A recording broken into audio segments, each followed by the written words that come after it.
بسم اللہ الرحمن الرحیم نحمدہ و نصلی علی رسولہ الکریم اما بعد۔ ہمارے نبی صلی اللہ علیہ وسلم نے اتنی تکلیفیں اٹھائے کیوں؟ ہمارے نبی صلی اللہ علیہ وسلم کو جو طائف کے سفر میں اتنی تکلیفیں دی گئی، تینوں کے تینوں سرداروں نے جو ہمارے نبی صلی اللہ علیہ وسلم کی پاک ذات پاک ہستی کے ساتھ بے عزتی کی، ان کا مذاق اڑائے، کیوں ہمارے نبی صلی اللہ علیہ وسلم نے اسے برداشت کرے؟ کیوں ہمارے نبی صلی اللہ علیہ وسلم کے دانت مبارک شہید ہوئے؟ کیوں ہمارے نبی صلی اللہ علیہ وسلم کے نماز کی حالت میں اونٹ کی اوجڑی آنکھ پہ لا کر ڈالی گئی؟ کیوں؟ ہر اس تکلیف پہ غور فکر کر کے دیکھو کہ کیوں ہو رہا، یہ سب کیوں ہو رہا۔ غزوہ بدر سے ایک دن پہلے کا موقع ہے۔ ہمارے نبی صلی اللہ علیہ وسلم رو کے اللہ سے عاجزی کے ساتھ گڑ گڑا رہے، دعا مانگ رہے۔ کیا دعا مانگ رہے اس میں بھی غور کر رہے، اور کیوں مانگ رہے، یہ سب کیوں کر رہے؟ اچھی طرح سے سمجھیے اس بات کو۔ ہمارے نزدیک دین کی ہی ویلیو نہیں ہے تو دین کے واسطے کب کیا کریں گے؟ اچھی طرح سے غور کیجیے اس بات میں۔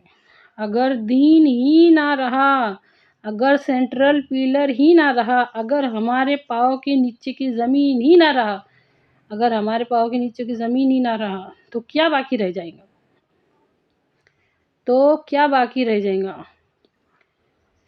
حضرت ابوبکر صدیق رضی اللہ عنہ کی خلافت کے دور میں ہمارے نبی صلی اللہ علیہ وسلم نے آخری وقت میں خود ان کے ہاتھوں سے حضرت ابوبکر صدیق رضی اللہ عنہ کو خلیفہ بنا کے گئے تھے۔ تو جب ان کا دور آیا تو بہت سارے لوگ دین سے پھرنے لگے، دین میں طرح طرح کی نئی باتیں نکالنے لگے، زکوٰۃ کے منکرین پیدا ہوئے۔ ہم زکوٰۃ تو دیں گے پر اسے مسلمانوں کو نہیں دیں گے، ہمارے ہاتھ سے اس کا جو کرنے کا وہ کریں گے، اسلامی حکومت کو نہیں دیں گے۔ طرح طرح کی نئی باتیں پیدا ہونے لگیں۔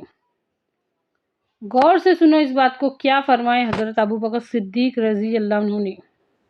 فرمایا، خبردار مدینہ آگ کی بھٹی بن جائے،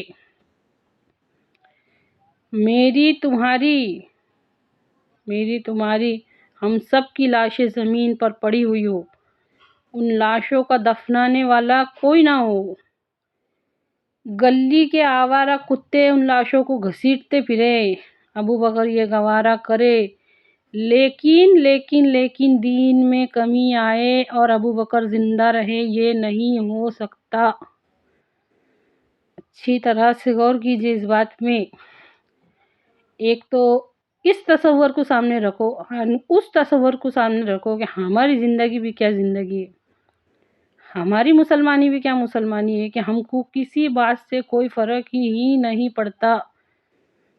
سوچ کے دیکھو، تصور کر کے دیکھو، جو تھوڑا سا شروع ہو گیا تھا کہ ہمارے نبی صلی اللہ علیہ وسلم کے دنیا سے رخصت ہونے کے بعد، وہ بھی برداشت نہیں کرے، نہیں، دین میں کمی آئے اور ابوبکر زندہ رہیے، نہیں ہو سکتا، میں سب گوارا کروں گا پر یہ گوارا نہیں کروں گا، میں جہاد کروں گا۔ تو صحابہ نے فرمائے، آپ یہ کیا کر رہے ہیں؟ ابھی تو سب کے کلیجے غم سے پھٹے ہوئے ہیں۔ نبی صلی اللہ علیہ وسلم کی پاک بیویوں کی حالت دیکھو کیا ہے۔ حضرت ابوبکر صدیق رضی اللہ عنہ نہیں مانے، نہیں، دین میں کمی آئے اور ابوبکر زندہ رہے، یہ نہیں ہو سکتا۔ اچھی طرح سے سمجھیے اس بات کو۔ آج ہماری دینی غیرت مر چکی ہے، ہم کو سمجھ میں کچھ بھی نہیں آتا۔ اللہ کہنے سننے سے زیادہ عمل کی توفیق دے، آمین۔